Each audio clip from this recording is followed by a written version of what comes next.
So guys I hope you are well. I am Veer, welcome to struggler family. तो कैसे हो दोस्तों, मैं आशा करता हूँ शानदार तरीके से आप लोग अपनी लाइफ को एंजॉय कर रहे हो, अपनी सेहत, फैमिली और पढ़ाई का ध्यान काफी अच्छे से रख रहे हो।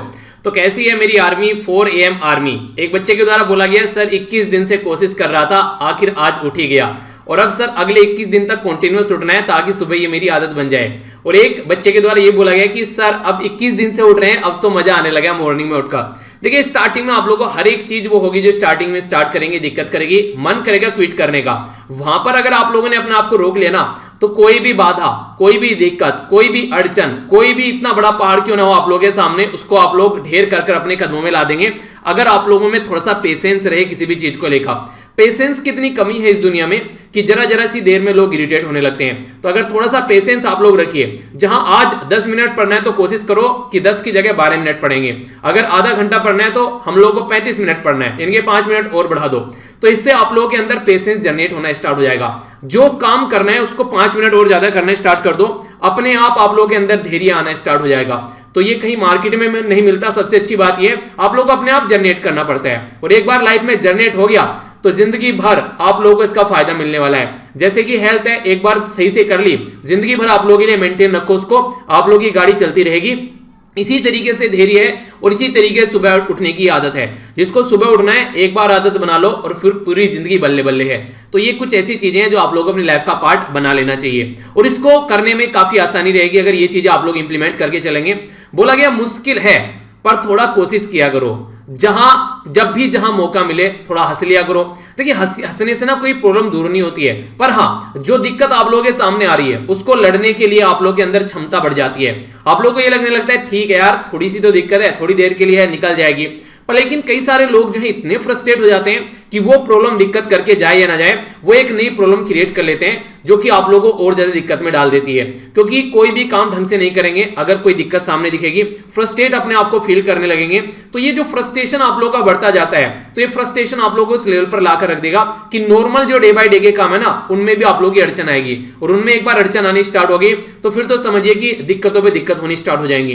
तो इसलिए कोई भी दिक्कत हो उसको थोड़ा सोचिए, अगर तभी सोल्यूशन नहीं निकला थोड़ी देर के लिए उसको छोड़ दीजिए, टाइम के ऊपर छोड़ दीजिए। मैं कई बार ऐसा करता हूं, जब मुझे लगता है घंटों हो गए उसमें सर मारते मारते, तो फिर मैं उसको छोड़ देता हूं। और फिर छोड़ने के बाद में आप लोग देखना, आप लोगों के सबकॉन्शियस माइंड में अगर वो चीज एक बार पहुंच गई तो फिर उसका सॉल्यूशन आप लोगों को आराम आराम से मिलना स्टार्ट हो जाएगा।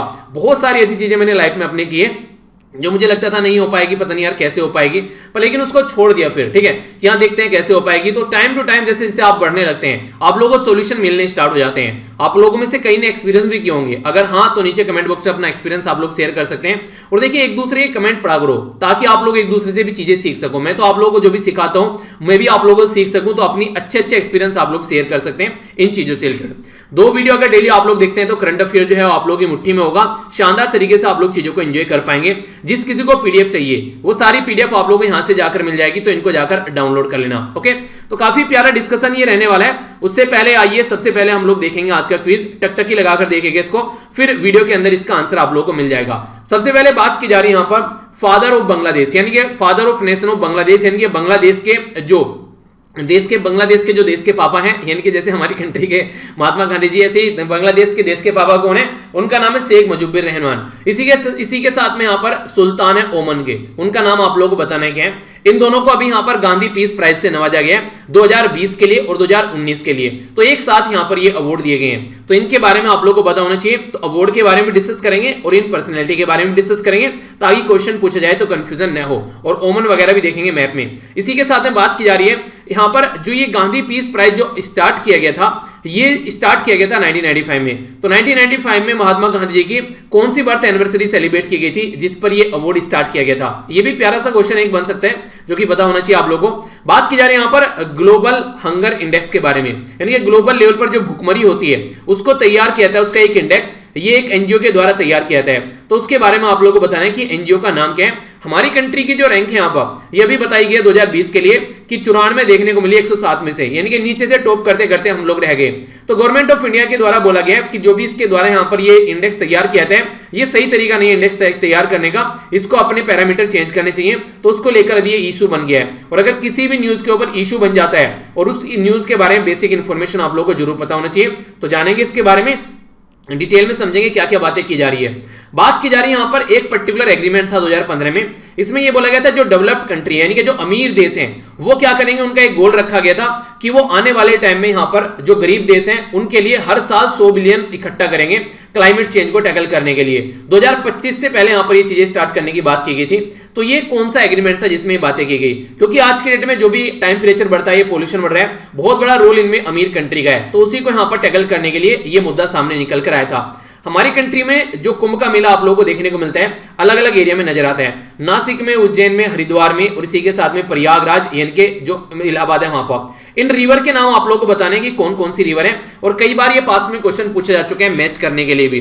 तो अभी हरिद्वार में आप लोग कुंभ देखने को मिलेगा, तो उसी के चलते यहां पर ये न्यूज में, तो अच्छे से समझेंगे उसके बारे में भी, पर ये रिवर भी आप लोग को पता होनी चाहिए। अकॉर्डिंग टू एक रिपोर्ट जो कि रिलीज की गई है यहां पर अभी, किसके द्वारा ये आप लोग को बताना है, उसमें ये बोला गया कि 5 साल से जो बेसिकली जो अंडर 5 जो बच्चे हैं वर्ल्ड वाइड जहां जहां पर भी वो रह रहे हैं, तो आने वाले जो टाइम में यहां पर ये बच्चे जो हैं एक्सट्रीम जो हाई वाटर जो वनरेबिलिटी कंडीशन बनने वाली है, यानी कि ये उस एरिया में यहां पर आप लोगों को बहुत सारे बच्चे देखने को मिलेंगे जहां पर आज की डेट में पानी की कमी बहुत ज्यादा होने वाली है। तो पानी की कमी के बारे में बहुत डिटेल में आर्टिकल डिस्कस करेंगे, क्योंकि जैसे जैसे गर्मी आती है ऐसे ऐसी न्यूज आप लोगों को देखने को मिलेगी। तो बहुत सारी जगह यहां पर ये दिक्कतें देखने को मिलती है। तो जो पानी और जो हवा हम लोगों को फ्री में लगता है कि फ्री में मिल रहा है, वही आज के डेट में हम लोगों को सबसे महंगा पड़ रहा है। इंडिया के बारे में बात करें तो वर्ल्ड का फ्रेश वाटर कितना है यहां पर हमारी कंट्री के अंदर, और बाकी अगर बात की जाए पॉपुलेशन की तो वर्ल्ड की कितने प्रतिशत पॉपुलेशन है, यानी कि दुनिया में जो पॉपुलेशन है उसका हमारी कंट्री में कितना प्रतिशत है, बाकी वर्ल्ड में जो फ्रेश वाटर है उसका हमारी कंट्री में कितना प्रतिशत है, तो उससे आप लोग अंदाजा लगा पाएंगे कि हम लोग काफी पीछे हैं। अभी गवर्नमेंट के बारे में बात करें तो उनके द्वारा रिलीज किया गया एक प्रोग्राम, इस प्रोग्राम का नाम आप लोगों को बताना है। इसमें जो एलईडी है, एलईडी क्या होता है, लाइट एमिटिंग डायोड। तो ये जो एलईडी है यहां पर एलईडी बल्ब जो है वो गांव में डिस्ट्रीब्यूट करने की बात की जा रही है, लोगों को बांटने की बात की जा रही है। ये बहुत सस्ते में कितना, बहुत ज्यादा सस्ता। आप लोग बता सकते हैं यहां पर इसका क्या है, यहां पर 10 रुपए, 20 रुपए, 30 रुपए या फिर 40 रुपए। तो क्या प्राइस रखा गया इसका, तो ये मोस्ट जो एक तरीके से अफोर्डेबल, ये बेसिकली वर्ल्ड में चीपेस्ट एलईडी बताई जा रही है। तो इस स्कीम के बारे में हम लोग डिटेल में डिस्कस करेंगे। तो काफी प्यारा डिस्कशन होने वाला है, तो अच्छे से समझेंगे यहां पर। अच्छा, आप लोग जैसे करेंसी के बारे में बात करते हैं, पहले बार्टर सिस्टम था, फिर आगे चल के सोने का यूज होने लगा, फिर दूसरी करेंसी मतलब दूसरी मेटल यूज होने लगी, आगे चलकर टोकन करेंसी आ गई जैसे रुपये वगैरह आप लोग यूज करते हैं, फिर कार्ड आ गए, फिर डिजिटल करेंसी आ गई, ऑनलाइन बैंकिंग ट्रांजेक्शन करने लगे। आज की डेट में आप लोगों को क्रिप्टो करेंसी देखने को मिलती है। उसी तरीके से यहां पर आप लोगों को यहां पर जो बेसिकली लाइट है उसका आविष्कार देखने को मिलेगा। पहले आप लोग कैंडल वगैरह यूज करते थे, आप लोगों ने लैंप भी यूज किया होगा। लैंप आप लोगों ने किसनों में से यूज किया? लैंप ने, लैंप नहीं होता था मिट्टी का तेल डाला करते थे उसमें, ऐसा कुछ होता था ये ऐसा कुछ लैंप होता था, ठीक है। यहां पर जब मैं पढ़ा करता था तो लैंप के ऊपर एक पेज लगा लिया करता था ऐसे, उसमें छेद करके, ताकि जैसे बैठकर यहां पर पढ़ रहा हूं तो यहां पर आंखों पर उसकी रोशनी न लगे, ठीक है। कितनों ने किया ये आविष्कार तो ये भी पुराने दिन थे। लैंटेन नहीं पर लैंप से जरूर पढ़े, क्योंकि लैंटेन में ज्यादा वो रोशनी नहीं आती थी और पता नहीं कितने शीशे फोड़े यार लैंप के। तो यहां पर पहले कैंडल हुआ करती थी, उसके बाद में फिर ये वाले बल्ब आ गए जो कि काफी ज्यादा कंज्यूम करते थे बेसिकली इलेक्ट्रिसिटी। उसके बाद में सीएफएल आ गया, बोला कि बहुत ज्यादा कम कंज्यूम करेगा इसके कंपेयर में, और उसके बाद में एलईडी आ गया। एलईडी में तो यहां पर इतना कम कंज्यूम कर रहा है कि दुनिया भर की एलईडी आप लोग जला सकते हैं अगर एक बल्ब वहां पर यूज कर रहे हैं। तो फिलहाल जो है इसको यहां पर रिप्लेस करने की बात की जा रही है एलईडी के थ्रू। तो ये यहां पर अभी स्कीम है जिसके बारे में हम लोग डिस्कस करेंगे। चलिए आइए स्टार्ट कर दिया, तो पहले इसी के बारे में नजर डाल लेते हैं। इन्वायरमेंट के पॉइंट ऑफ से भी ये काफी इंपॉर्टेंट है। यहां पर हमारी कंट्री में बात की जा रही है, यह है ग्राम उजाला योजना, ठीक है। तो ग्राम उजाला जो प्रोग्राम है बेसिकली हमारी कंट्री में, इसमें गांव वाले एरिया में एलईडी बल्ब प्रोवाइड कराएंगे, और भी कितने सस्ते, 10 रुपए का एक। तो 10 रुपए में क्या आता है, वहां पर बल्ब मिलेगा, जो काफी इंपॉर्टेंट है। तो इसके चलते 15 मिलियन एलईडी जो है वो डिस्ट्रीब्यूट किए जाएंगे हर कई सारे एरिया में, ठीक है। जिसके चलते यहां पर कई सारे एरिया हैं, एक पर्टिकुलर डिस्ट्रिक्ट के नाम यहां पर दे रखे हैं, रट रहे नहीं है फिलहाल। अभी यहां पर ये वो नहीं कहते कि एक तरीके से कि अभी जो प्रोग्राम है, जो प्रोजेक्ट है अभी वॉलंटरी बेसिस पर यहां पर भी चल रहा है, फिर कंट्री में इसको देखा जाएगा जब यहां पर ढंग से इंप्लीमेंट किया जाएगा, ठीक है। तो यहां पर बात की जा रही है अरहा बिहार के अंदर में, वाराणसी उत्तर प्रदेश के अंदर में, विजयवाड़ा आंध्र प्रदेश के अंदर में, नागपुर महाराष्ट्र के अंदर में, और इसी के साथ में कुछ वेस्टर्न विलेज है यहां पर गुजरात के अंदर में। तो आप लोग देखते हैं बिहार हो गया, उत्तर प्रदेश हो गया, आंध्र प्रदेश हो गया, और यहां पर हो गया महाराष्ट्र, और यहां पर हो गया गुजरात। तो लगभग अलग अलग एरिया को यहां पर कवर करने की कोशिश की गई है, ताकि अलग अलग एरिया में क्या क्या इंपैक्ट पड़ रहा है उसको अंडरस्टैंड किया जा सके। आप लोगों ने देखा होगा जब हमारी कंट्री में देखा जाता है कहां कहां पर कितनी गेहूं की पैदावार हुई, तो कंट्री में अलग अलग एरिया से कुछ कुछ सैंपल ले लिए जाते हैं, और फिर उस हिसाब से हम लोग काउंट करते हैं कि अच्छा इस एरिया में इतना गेहूं का पैदावार हुआ है, ठीक है। तो उस तरीके से अंडरस्टैंड कर सकते हैं। एलईडी की जो फुल फॉर्म है इसको बोलते हैं लाइट एमिटिंग डायोड। तो ये मोस्ट एनर्जी इफिशिएंट आज की डेट में यहां पर खासकर जो टेक्नोलॉजी को यूज करके ये बल्ब बनाए गए हैं, काफी इंपोर्टेंट है। इससे ऑफर करेंगे एनर्जी इफिशिएंसी सर्विस जो लिमिटेड है यहां पर एक तरीके से EESL, ठीक है। इसी के साथ में सब्सिडरी जो बात की जा रही है यहां पर कन्वर्जेंस एनर्जी सर्विस लिमिटेड, ठीक है। तो यहां पर इसके द्वारा यहां पर ये चीजें ऑफर की जा रही हैं। इंटरेस्टिंग चीजें यहां पर क्या है कि 7 से लेकर 12 वाट की जो LED बल्ब है यहां पर, जिनकी 3 साल की वारंटी है, ये गांव वाले एरिया में प्रोवाइड कराई जाएगी और हर एक घर को लगभग यहां पर 5 LED मिलने वाले हैं। 5 LED काफी, अगर घर में 2 या 3 रूम भी होंगे, एक आधा बाहर लगा दिया, एक आधा इधर उधर लगा दिया, ठीक है। तो टोटल मिलाकर 5 LED मुझे लगता है कि मोर देन सफिशिएंट है, क्योंकि डिस्ट्रीब्यूट करनी है पूरी एरिया में, तो ये आसान काम नहीं है, काफी ह्यूज मनी यहां पर लगने वाली है। और इसके बेस पर ये भी चेक कर पाएंगे कि इंपैक्ट क्या पड़ा है। वो कैसे?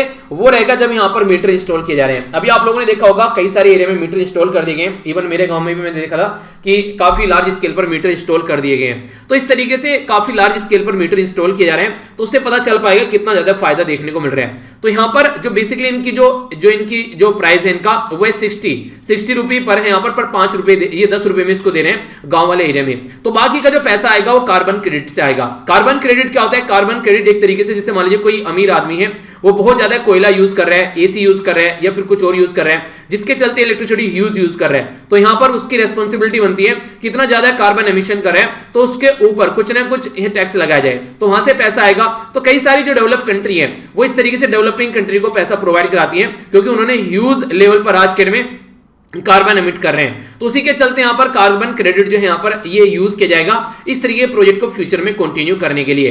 कार्बन क्रेडिट जो डॉक्यूमेंट है यूनाइटेड नेशन के पास में सेंड किया जाएगा, उसके बेस पर यहां पर, ताकि जो यहां पर साइन प्रोग्राम बेसिकली इस तरीके से जो प्रोग्राम ये चल रहे हैं उसको और अच्छे लेवल पर लेकर चला जा सके।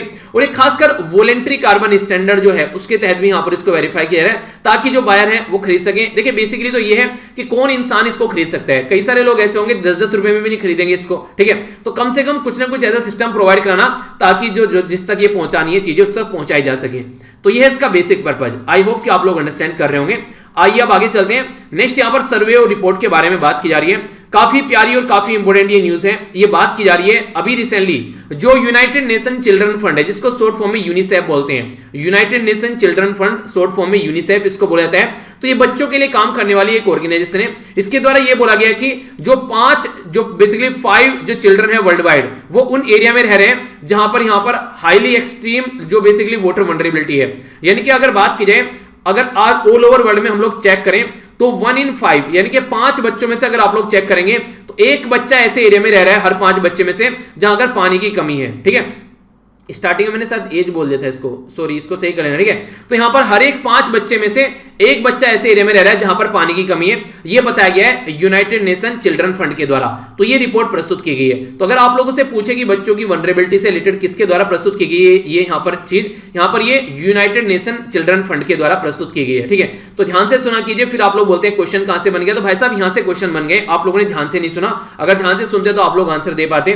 तो इसलिए थोड़ा सा आप लोग अगर चीजों को, वो नहीं कहते कि बिल्कुल एक टकटकी लगाकर अगर आप लोग सुनेंगे तो हर एक क्वेश्चन का आंसर आप लोग एग्जाम में दे पाएंगे। यूनाइटेड नेशन जो चिल्ड्रन फंड है यहां पर, ये वाटर सिक्योरिटी फॉर ऑल, ये इनिशिएटिव का पार्ट है बेसिकली, जिसको आगे लेकर चला जा रहा है। तो यहां पर फिजिकल वाटर जो स्कार्सिटी है, यानी कि जहां पर पानी की कमी देखने को मिलती है, उसके चलते एक कंडीशन निकल कर आती है। तो इसके चलते क्या क्या रिसोर्सेज हो सकते हैं, कहां पार्टनरशिप की जा सकती है, क्या इनोवेशन कर सकते हैं, यानी कि टेक्नोलॉजी का क्या यूज किया जा सकता है। पानी तो है समुद्र में दुनिया भर का, पर लेकिन वो खा रहा है, क्या कोई ऐसा डेवलपमेंट कर सकते हैं हम लोग कि ताकि उस पानी को यूज किया जा सके, और वो कितना सस्ता होगा ताकि उसको अफोर्ड भी किया जा सके। तो ये सारी चीजें देखने को मिलेगी।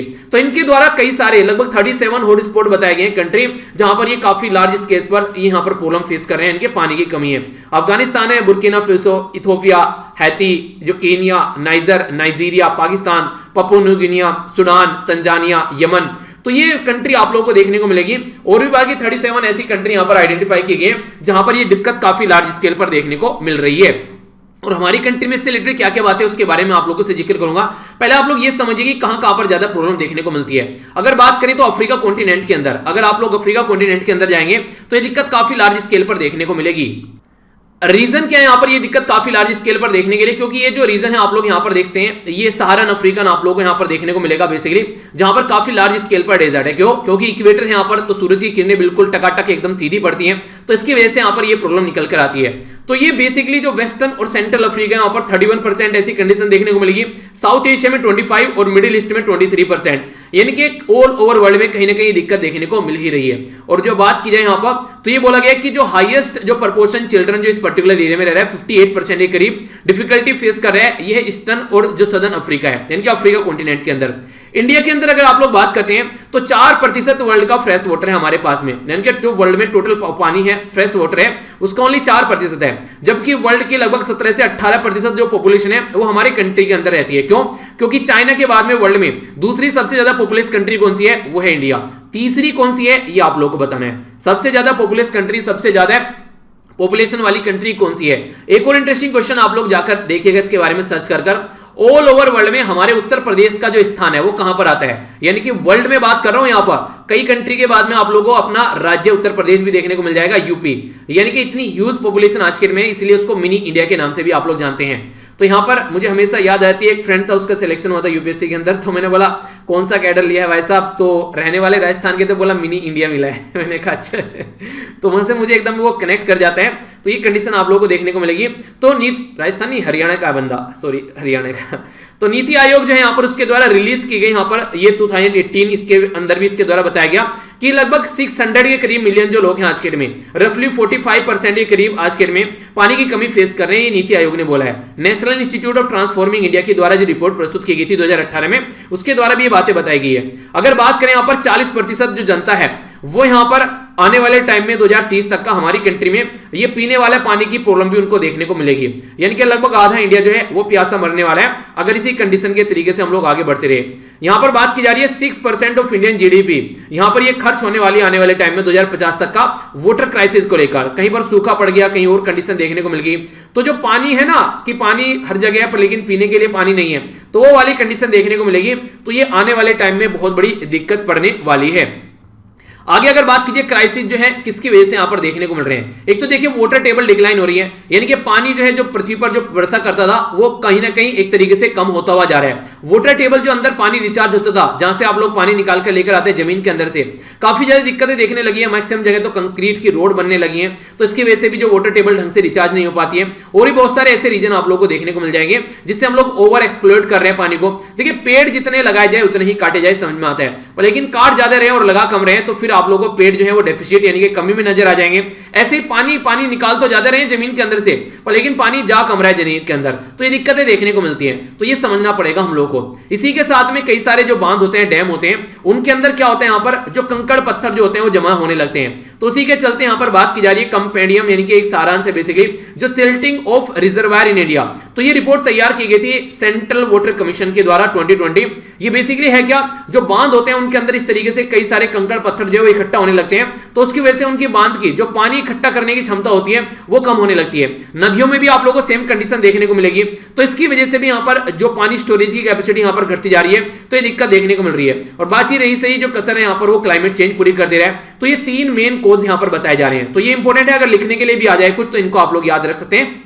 इसी के साथ में अगर बात करें जैसे जल शक्ति अभियान, ठीक है, तो जल शक्ति अभियान हमारी कंट्री में कि कैसे हम लोग कैच कर सकते हैं रेन, यानी कि वाटर हार्वेस्टिंग के बारे में बात की जा रही है कि कैसे हम लोग रेन वाटर हार्वेस्टिंग यानी कि पानी को इकट्ठा किया जा सकता है, उसके बारे में बात की जा रही है। तो ये काफी इंपॉर्टेंट है, तो इसके ऊपर फोकस करना चाहिए। जब बारिश बरसे तो उसके इकट्ठा करो, ऐसे ही मत जाने दो। जल जीवन मिशन हमारी कंट्री में की, ताकि हमारी कंट्री में जो हाउस होल्ड है इनके जो घरों तक पानी पहुंचाने की बात की जा रही है, तो सस्टेनेबल डेवलपमेंट गोल 6 को भी यहां पर फोकस करके चल रहे हैं। ये क्या है, टोटल मिलाकर 17 सस्टेनेबल डेवलपमेंट गोल हैं, और 17 में से जो 6 सस्टेनेबल डेवलपमेंट गोल है ये क्लीन वाटर के बारे में बात करता है। एक छोटी सी बात एक बच्चे के द्वारा बोला गया, सर सस्टेनेबल डेवलपमेंट गोल की जो ये वीडियो आप दिखाते हो वीडियो के अंदर, इसको शेयर कर दो। तो मैंने इसको कोशिश की थी यार शेयर करने के लिए, पर लेकिन वो वहां पर जैसे इसको टेलीग्राम पर शेयर कर रहा हूं तो वो जस्ट पिक्चर बन जा रहा है। तो आप लोग अगर इसको चाहते हैं कि आप लोगों के पास में पीपीटी में रहे, आप लोग इसको देखना चाहते हैं जब भी आप लोग का मन करे कि रिविजन करना है, तो लिख दीजिएगा सस्टेनेबल डेवलपमेंट गोल GIF, ठीक है। तो जैसे ही GIF आप लोग डालेंगे सस्टेनेबल डेवलपमेंट गोल के सामने, तो पहली ही पिक्चर ही आप लोगों के सामने खुलकर आ जाएगी। तो वहां से इसको डाउनलोड कर लेना। देखिए कई सारी चीजें होती है इस तरीके से, कई सारे बच्चे कमेंट करते हैं, तो मुझे लगता है कि बीच बीच में आप लोग ये सारी चीजें जो आप लोगों को बता देता हूं, तो कई सारे बच्चों की प्रॉब्लम ही हो सकती है, ठीक है, जिसको लगता है हाँ यार ये चीज होनी चाहिए अपने पास में, तो इसलिए यहां पर इसके बारे में मैंने आप लोगों को बताया था।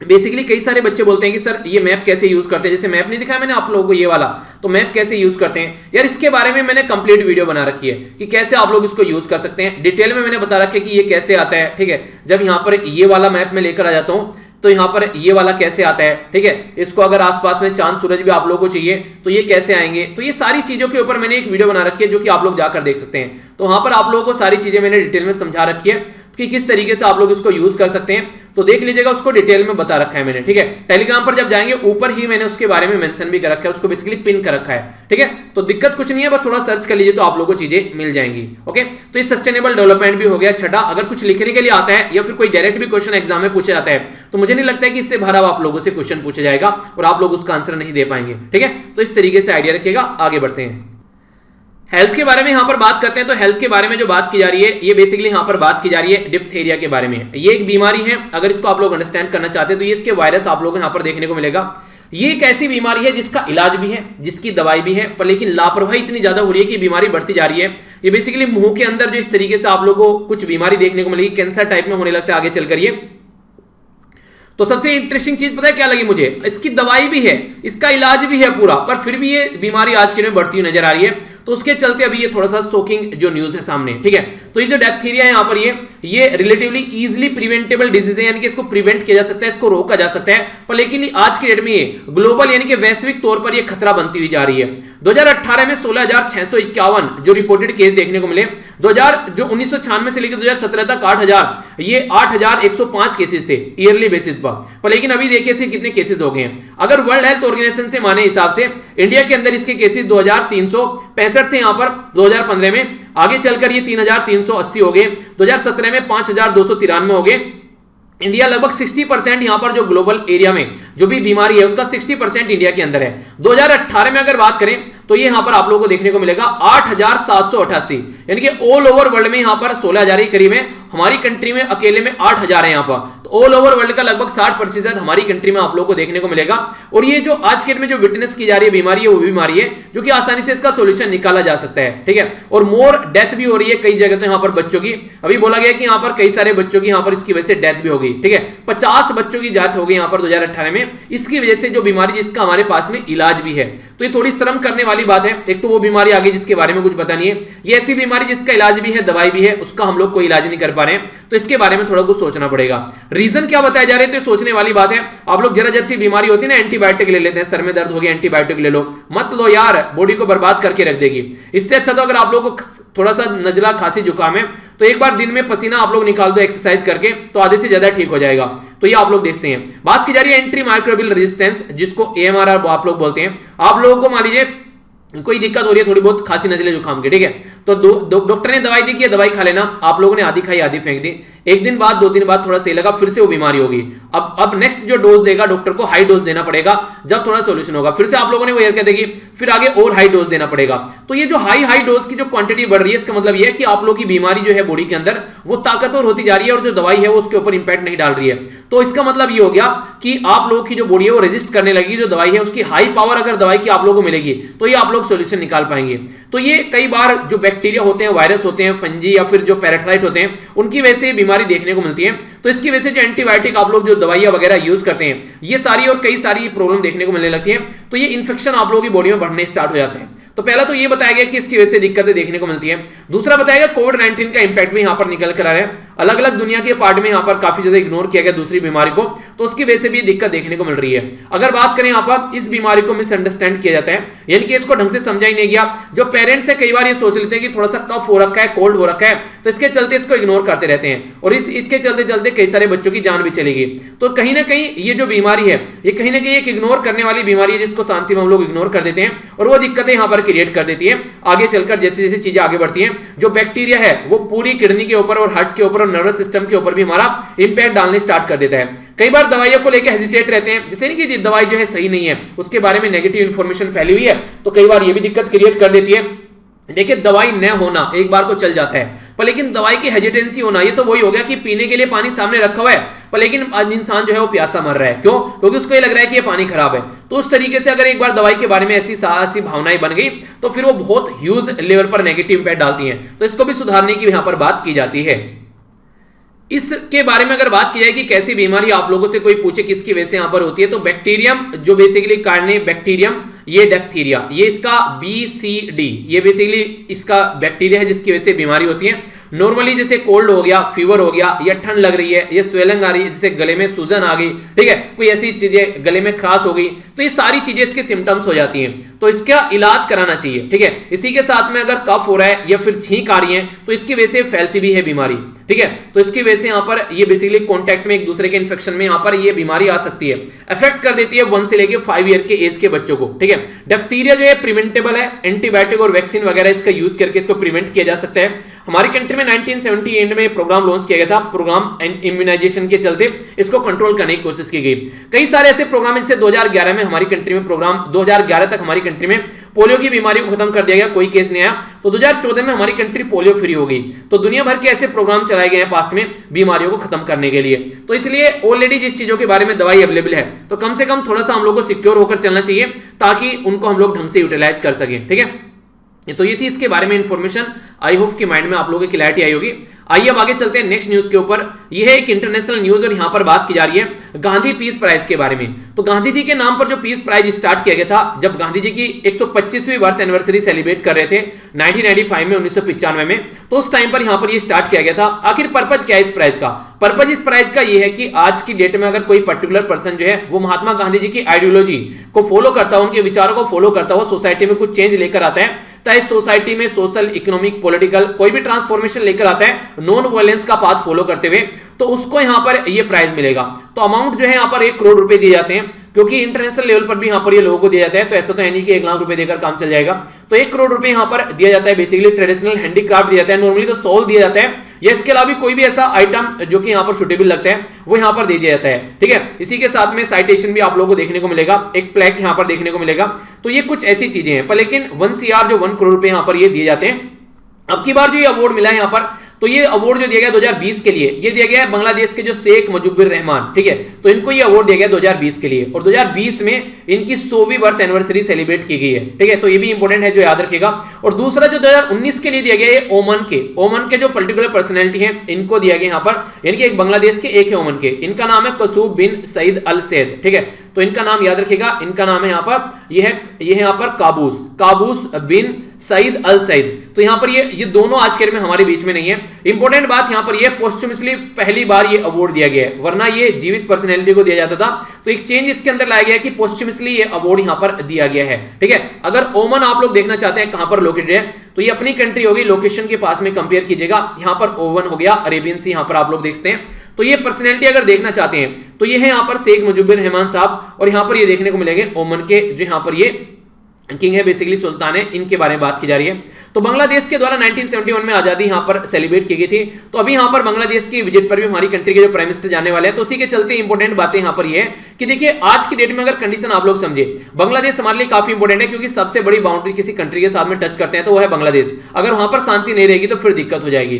तो इसी के चलते यहां पर ये चीजें देखने को मिल रही है। और यहां पर अभी 50वीं एनिवर्सरी सेलिब्रेट की गई, हमारे रिलेशन की 100th एनिवर्सरी उनकी सेलिब्रेट की गई।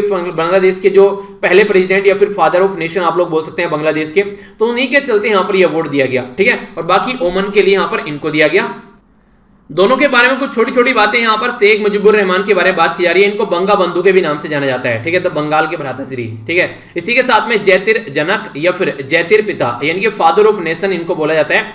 1920 में यहां पर अगर बात करें, ये बात की जा रही है तुंगी पारा, ये यहां पर 1917 में जो पैदा हुए थे तुंगी पारा के अंदर, जो कि आज के बांग्लादेश के अंदर ये पैदा हुए थे। उस टाइम पर बांग्लादेश जो था वो इंडिया का पार्ट था, ठीक है। तो आप लोगों को पता ही है कि आजादी के बाद में 2 कंट्री बन गए। एक को बोलते थे ईस्ट पाकिस्तान, यानी कि जिसको बांग्लादेश बोलते हैं, एक को बोलते हैं वेस्ट पाकिस्तान, जिसको आज के में पाकिस्तान बोलते हैं। तो 1971 के बाद में ईस्ट पाकिस्तान जो था वो बांग्लादेश बन गया, और वेस्ट पाकिस्तान जो था वो पाकिस्तान बन गया, ठीक है। तो ये इंपॉर्टेंट फैक्ट है। अगर बात करें यहां पर जो बेसिकली 15 अगस्त 1975 में, ठीक है, तो इनकी जान चली गई। जान क्या चली गई? बेसिकली मिलिट्री कू देखने को मिला, जिसके चलते इनकी डेथ हो गई। पूरा परिवार मार दिया गया, ओनली 2 बहनें बच गई थी, क्योंकि वो उस टाइम पर कंट्री के बाहर थी, जर्मनी के अंदर। तो इसकी वजह से यहां पर सिचुएशन थोड़ी कंट्रोल हो गई। अगर बात करें यहां पर ईयर 2020 जो है उनकी 100वीं बर्थ एनिवर्सरी है बंगा बंधु की। इसी के साथ में यहां पर ये फर्स्ट प्राइम मिनिस्टर है बांग्लादेश के 1972 से लेकर 75 तक, और इसी के साथ में प्रेसिडेंट भी रहे यहां पर फिर 1975 में। फिर बाद में आप लोगों को देखने को मिला इनकी जान ही चली गई अगस्त के महीने में, तो वो एक अलग बात है। बात की जा रही है काबूस बिन सैद अल सैद। अगर बात करें तो वर्ल्ड में, अगर बात करें अरब वर्ल्ड के अंदर में लॉन्गेस्ट सर्विंग रूलर ये रहे हैं, यानी कि लगभग हाफ सेंचुरी 50 सालों तक लगभग इनके द्वारा रूल किया गया। 1970 के अंदर में यहां पर जो ब्रिटिश की हेल्प से इनके द्वारा अपने बाप जो थे उनको बेसिकली उठाकर फेंका गया गद्दी से, क्योंकि इनके बाप जो थे वो काफी खतरनाक तरीके से रूल कर रहे थे। उस टाइम पर ये 29 ईयर के थे, पर लेकिन ये एक विजनरी लीडर थे, कंट्री को सही डायरेक्शन में ले जाना चाहते थे। ठीक है, तो मॉडर्न और इसी के साथ में जो बेसिकली एक सही डायरेक्शन में mediation addressing the international issues हैं, उसके साथ में इनको काफी प्रेज किया गया। इंडिया और ओमान के बीच में जो रिलेशन है वो भी काफी अच्छे लेवल पर पड़े, यानी कि एक तरीके से अपने पापा के कंपेयर में ये काफी एक विजनरी लीडर की तरीके से आप लोग इनको देख सकते हैं। तो ये इनके बारे में कुछ इंफॉर्मेशन है जो कि आप लोग याद रखिएगा। क्वेश्चन कई बार बन जाते हैं इस तरीके छोटे छोटे न्यूज से भी कई बार, तो डायरेक्ट आप लोगों को पता होना चाहिए। नेशनल न्यूज के बारे में अगर बात करें तो क्लाइमेट फाइनेंस के बारे में बात की जा रही है। फाइनेंस मिनिस्ट्री के द्वारा यहां पर यह बोला गया है रिसेंटली अभी कि बेसिकली जो आज के में अमीर कंट्री है उनको हेल्प करनी चाहिए गरीब कंट्री की, किस किस मुद्दे पर। एक तो क्लाइमेट फाइनेंसिंग और दूसरा टेक्नोलॉजी ट्रांसफर, यानी कि जो आज के में वो ज्यादा ग्रीन हाउस गैस रिलीज कर रहे हैं, तो एक तरीके से उनको क्या करना चाहिए, फाइनेंस करना चाहिए, बेसिकली पैसा देना चाहिए ताकि गरीब कंट्री भी अपना सॉल्यूशन निकाल सके। दूसरा, अगर उन्होंने कोई अच्छी अच्छी टेक्नोलॉजी डेवलप कर ली है तो वो टेक्नोलॉजी भी इनको यहां पर दूसरी कंट्री को प्रोवाइड करानी चाहिए ताकि दूसरी कंट्री भी यहां पर उसको यूज कर सके, क्योंकि उनके पास में इतना पैसा नहीं है कि रिसर्च एंड डेवलपमेंट में खर्चा करेंगे। तो इसलिए इनकी रेस्पॉन्सिबिलिटी बनती है, जिन्होंने ये दुनिया को बर्बाद किया है, ये इन्वायरमेंट को इतना ज्यादा चेंज किया है। तो क्लाइमेट रिलेटेड जो कमिटमेंट है उसमें ये भी एक आता है। तो एड्रेस बात की जा रही है basically international conference on disaster resilience infrastructure के बारे में बात की जा रही है कि अगर कोई ऐसी इंफ्रास्ट्रक्चर क्रिएट करनी है, पता चला कल को अगर सुनामी आने लगे, बाढ़ आने लगे, ठीक है, या ओशन का जो लेवल है वो बढ़ने लगे सारे ग्लेशियर पिघलने के बाद में, तो उसकी वजह से जो नॉर्मल जनता है उनके ऊपर इंपैक्ट पड़ेगा। ठीक है, जिसके पास में अच्छा खासा पैसा है वो तो वहां से निकल लगेगा, कहीं और जाकर रहने लगेगा ऊंचे इलाके में, ठीक है, पहाड़ों पर जाकर रहने लगेगा। तो इस तरीके से गरीब जनता मारी जाती है। क्लाइमेट फाइनेंस जो है इसमें लोकल, नेशनल, इसी के साथ में ट्रांसनेशनल फाइनेंसिंग, इसी के साथ में पब्लिक, प्राइवेट और ऑल्टरनेटिव सोर्स, कहां से पैसा लाया जाए पर लेकिन सोल्यूशन निकलना चाहिए। एम यही है कि ताकि मिटिगेट किया जा सके, यानी कि खत्म किया जा सके या कम किया जा सके, अडेप्ट किया जा सके एक्शन, ताकि क्लाइमेट चेंज को हम लोग रोक सके। देखिए, prevention is better than cure वाला फंडा फॉलो करने की कोशिश की जा रही है। इसके चलते जो यूएनएफसीसी के चलते यहां पर जो क्योटो प्रोटोकॉल या फिर पेरिस एग्रीमेंट, ये कई सारे ऐसे एरिया हैं जिनमें कोशिश ये की जा रही है कि फाइनेंस यहां से निकाल कर लेकर आ जाए, पर लेकिन अमीर कंट्री बार बार पलटे मार देती है इसको लेकर, वो बार बार पीछे हट जाती है। ठीक है, तो इसी के चलते जो बात की जा रही है कि बेसिकली हम लोग को जो डिफरेंशिएटेड रेस्पॉन्सिबिलिटी लेकर चलनी है, कॉमन बट डिफरेंशिएटेड रेस्पॉन्सिबिलिटी, ताकि इसका सोल्यूशन निकाला जा सके। तो क्लाइमेट फाइनेंस जो है ये काफी क्रिटिकल है। अगर बात करें आज के डेट में, ये कई सारे मुद्दों पर फोकस देना चाहिए। तो क्रिटिकल जो क्लाइमेट चेंज आ रहा है उसको चेंज करने की बात की जा रही है। इसी के साथ में जो आईपीसीसी है, जो बेसिकली ये एक तरीके से रिपोर्ट प्रस्तुत की जाती है, इसका नाम भी आप लोगों ने सुना होगा, इवन इसके ऊपर मैंने वीडियो भी बना रखी है। आईपीसीसी अगर आप लोग सर्च करेंगे बाय वील तो आप लोगों को समझ में आ जाएगा। इसकी पहले तो आप लोगों को इसकी फुल फॉर्म ही पता होनी चाहिए। इसको बोलते हैं inter governmental panel on climate change. ठीक है, तो ये जो बेसिकली जनेवा में इसका हेडक्वार्टर है, 1988 में इसको बनाया गया था। बहुत सारे साइंटिस्ट इसके अंदर वो बैठकर डिस्कस करते हैं कि कहां पर यार क्लाइमेट चेंज होने की वजह से क्या क्या इंपैक्ट पड़ रहा है, ऑल ओवर वर्ल्ड में क्या इंपैक्ट पड़ रहा है और उसके सॉल्यूशन क्या निकाले जा सकते हैं। तो उन्होंने बोला था इसको जल्दी से कंट्रोल कर लो। अगर 2 डिग्री तक यहां पर टेम्परेचर बढ़ गया तो यहां पर अगर धरती पर कुछ भी पैदावार आप लोग कर रहे हैं, जैसे गेहूं उगा रहे हैं या फिर कुछ भी उगा रहे हैं, तो उस पर इंपैक्ट पड़ेगा टेम्परेचर का, क्योंकि टेम्परेचर जो है वो काफी बड़ा इंपैक्ट डालता है। ठीक है, इसी के चलते कई सारी बीमारी भी आप लोगों को देखने को मिल सकती है और भी कई सारी प्रॉब्लम दिक्कत निकल कर आ सकती है। कई जगह सूखा आप लोगों को देखने को मिलेगा, पानी ज्यादा समुद्र के अंदर देखने को मिलेगा, क्योंकि अगर ग्लेशियर पिघलेंगे, पहाड़ों पर जो बर्फ पिघलेगी वो पिघल कर फिर नदियों के चलते हुए, नदियों के में से निकलते हुए यहां पर ये ओशन में जाकर गिरेगी, तो उससे ओशन का लेवल बढ़ेगा। तो बहुत सारी दिक्कतें यहां पर देखने को मिल सकती है अगर आप लोगों ने इसको कंट्रोल नहीं किया। कैनकुम के बारे में बात की जा रही है। कहां पर ये कैनकुम एग्रीमेंट हुआ, यहां पर ये बेसिकली मेक्सिको के अंदर है। ठीक है, कैनकुम। ठीक है, तो यहां पर ये डेवलप्ड जो कंट्री है उनको बोला गया कि आप लोगों को मोबिलाइज करना है 100 बिलियन पर ईयर 2020 तक। ठीक है, तो यहां पर इसके ऊपर फोकस दिया गया ताकि डेवलपिंग कंट्री में जो भी दिक्कत हो रही है इसकी वजह से उसको टैकल किया जा सके। तो इसी के चलते ग्रीन जो क्लाइमेट फंड है वो स्टेब्लिश किया गया। इन 2001 अगर 2011 के बारे में बात करें तो यहां पर जो फाइनेंशियल मैकेनिज्म को इसको ऑपरेट किया गया, पर लेकिन आगे चलकर दिखने लगा कि ऐसा कुछ होने वाला नहीं है, कोई ज्यादा पैसे यहां पर देने वाला नहीं है। तो पेरिस एग्रीमेंट आया 2015 में, फिर उसके द्वारा बोला गया कि चलो 2025 से पहले आप लोग इसको स्टार्ट कर दो। तो फिर देखते हैं कि कौन यहां पर पैसा प्रोवाइड कराता है। डोनाल्ड ट्रंप जब आए थे उन्होंने तो साफ साफ मना कर दिया कि हम कुछ नहीं देने वाले हैं। ठीक है, जिसको जो करना है कर लो। तो ऐसे भी लोग आप लोगों को देखने को मिलेंगे। तो डेवलप कंट्री की ऑब्लिगेशन है, उनकी रेस्पॉन्सिबिलिटी है ताकि वो डेवलपिंग कंट्री की हेल्प करे और एनकरेज करे ताकि ये जो सारी पार्टीज हैं, ताकि क्लाइमेट जो इशू है उसको कंट्रोल करके चला जा सके।